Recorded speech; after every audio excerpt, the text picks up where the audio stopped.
My name is Tristan Scremen. I'm a person with schizophrenia, and I spent a long time getting my life in order and focusing on those things that made my life better. This video is about a care volunteer supporter. The video will go through what the volunteer supporter is and how they can help folks through the care process. What is a volunteer supporter? A volunteer supporter is an adult chosen by someone in the care process. This volunteer supporter helps the person in the process understand their choices and make decisions for themselves. What are the key principles of the role? The way a supporter shows up for a participant is important. A volunteer supporter should be using supported decision making. And what this really means is that the person in the care process, is in the driver's seat, and that the volunteer should be using supported decision making and helping them discover, what are their real needs and wants. It's important to not let your personal beliefs affect your support, and remaining neutral is really important. Our biases shouldn't come into this kind of work, and if they do, we should find a way to check them. The volunteer supporter should use cultural humility when they're working with the participant in care. And what that really looks like is, being open to other people's cultures, asking a lot of questions, not making assumptions, being able to shift those power imbalances, and also to help the care team really understand and reflect back what the volunteer supporter learned about the person's culture.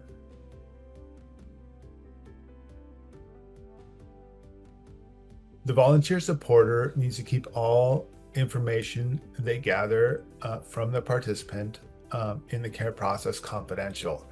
And without express written consent, they can't share this information with anyone. They may know similar people, the same, friends and family, but all of that information needs to be kept private.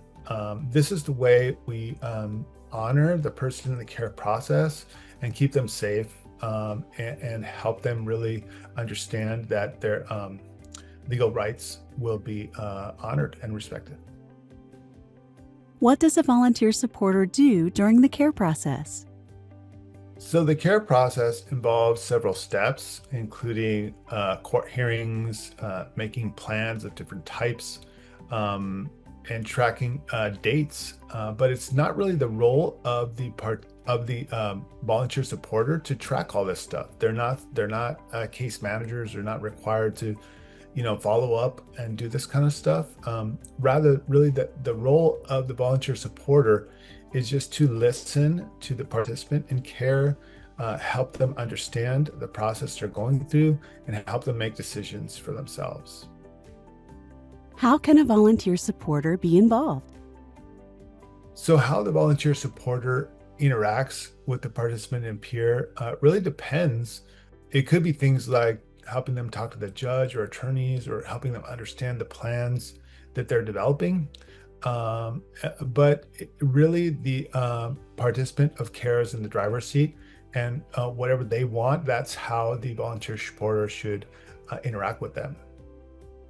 How can a volunteer supporter best help a care participant?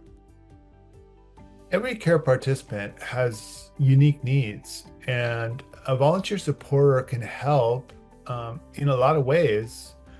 First, by understanding the care process, by helping the participant problem solve any difficulties they have with the team. And then two, it's really important to take a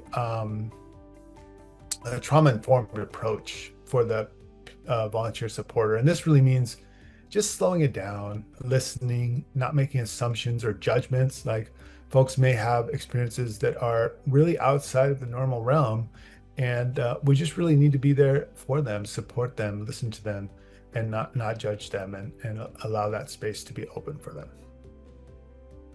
What types of questions could a volunteer supporter ask the care participant?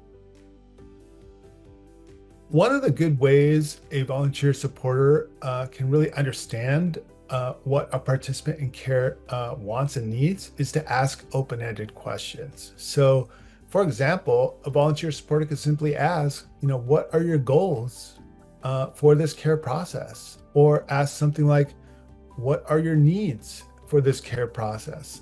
Through these questions, the volunteer supporter can open the door for deep listening so that the participant in care can be seen and heard and really have a sense of what they're going through. And then they could reflect back these understandings to the care team.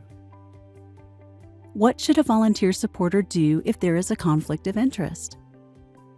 A conflict of interest is something that would make it difficult or impossible for a volunteer supporter to remain neutral.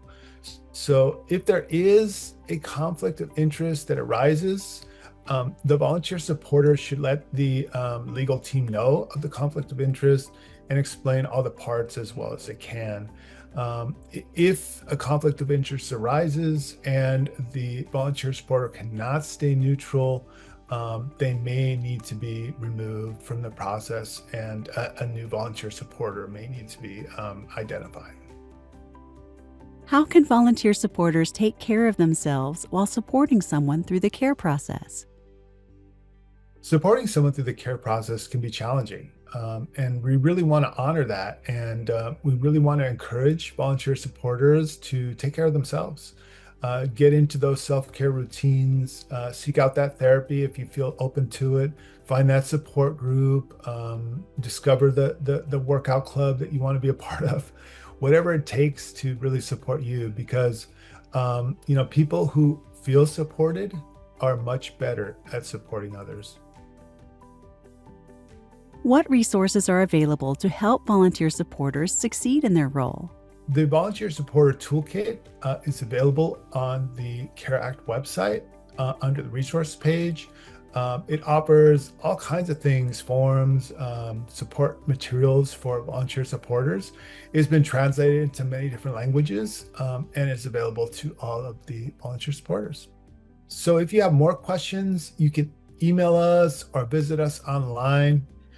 But also consider, contacting a peer-run organization in your area.